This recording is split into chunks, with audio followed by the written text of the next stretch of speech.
We are looking at how to pronounce this word, as well as how to say more interesting and often mispronounced words, including words from French and from fashion and clothing too. So make sure to stay tuned and consider subscribing for more learning. Yes, this is a word of French origin. Now, this word in French simply means underwear or underpants, but in English it designates a divided skirt. Now, I must point out that this is not exactly the right spelling for the word. There is no O between the C and the U normally, so this is a misspelling, but it doesn't matter. How do you say it though? Coulotte. Coulotte is how it is generally said in English, while in French it is said as culotte. Culotte. In English again, culotte. And now you know.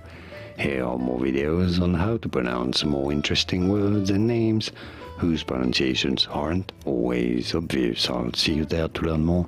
Thanks for watching.